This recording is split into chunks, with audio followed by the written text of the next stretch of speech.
Top off the morning, Rob, and what a surprise yesterday was. I know a few moments ago you was hearing from basically the moment Natalie Elphicke walked across from the Conservative benches over to the Labour benches. And what's really interesting here is the reaction it's had locally. You was just listening a few moments ago to the MP for Folkestone and Hythe, the neighbouring constituency for Natalie Elphicke. And what was really interesting was his message to Natalie Elphicke about whether or not she would be disappointed or not, and whether she would live to regret this decision. And what's fascinating is I know from just since we last spoke, Rob, I've been talking to sources very close to Natalie Elphicke, and my understanding is inside the Elphicke camp, they're buoyant this morning. They believe the right decision was made. They believe that Natalie Elphicke has done something with her conscience and that's principled. They believe that Natalie Elphicke actually, over time, will come out of this looking the better person for making this decision. So it's interesting that sources close to Natalie Elphicke are so happy when what we've been hearing on the ground is a lot of scratching of the head, a lot of people asking whether or not this is the right decision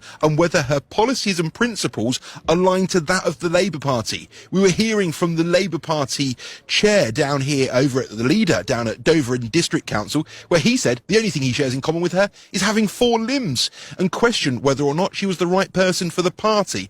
Others, however, believe actually this is a coup for Starmer and shows that actually the Conservatives are in disarray. Now, somebody who's got their finger on the pulse, who over the last 24 hours since this news broke, who's been in various meetings with Kent Conservatives, is Stephen James. He's the chair of the Folkestone and Hythe Conservative Association. Stephen, good morning. Morning, Mike. How are you?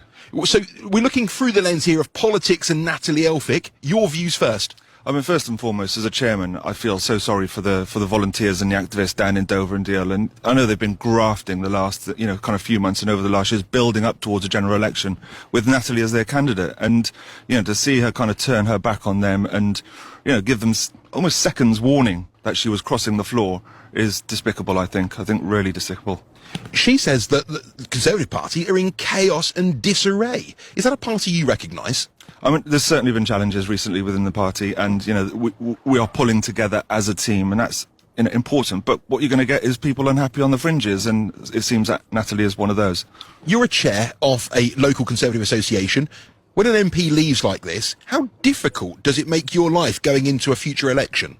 Well, look, ultimately, the Member of Parliament is the kind of central focus of your association. Your sole purpose, and it's written into our constitution, is to get your Member of Parliament elected. That's what we do. Councillors and all those other things are kind of bonuses on top of that. So to have your incumbent MP cross the floor to another party is an absolute, shame for the activists, I think.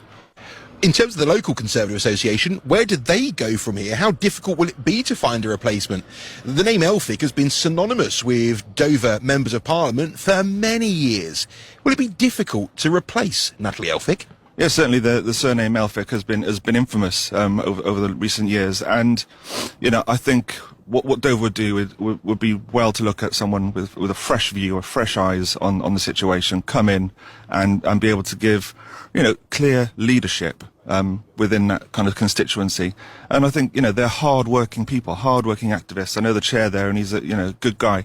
And what they need is somebody who is going to represent them, their conservative values and principles. And those are the sorts of things that we need. Look, policies come and go, which is, why I find this thing so alien myself is, how do you cross the floor from, the Conservative Party and in one hand criticising Natalie's own words, Sir Softy, on small boats, to then cross the floor to go over and stand shoulder to shoulder with him on the same benches. It's really peculiar behaviour.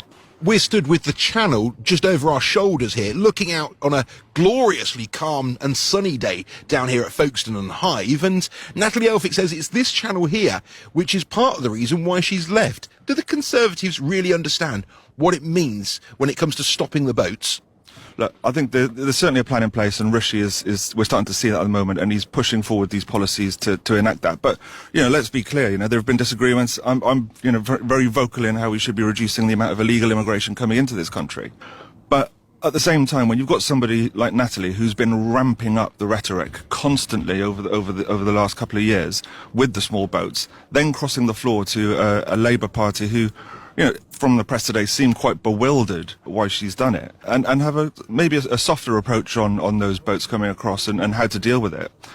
It's confusing, and you know, I just hope she's okay. You're no stranger to voters down here on the Kent coast. You've been in the council most recently. Is this a vacancy you can consider putting your own hat into the ring for? Look, I think Dover's will be a prime seat for any candidate to put their hat in the ring. I mean, Is it? It's not a no, and certainly there's a little bit of personal motivation for me there with the candidate Mike Tapp, who's a veteran of the intelligence corps like me. So you know, I always think it'd be a little bit fun to have a bit of kind of Kramer versus Kramer going on there, and you know, see who comes out on top for the corps. So you think it's something you could consider going forward then, Stephen? You know, Dover's a great town, great place, and Deal as well. You know, I think, you know, very similar kind of demographics to Folkestone as well. So, you know, it would be an easy step. Read all about it, Rob. Read all about it. There you go. An exclusive for us on the wake-up call this morning.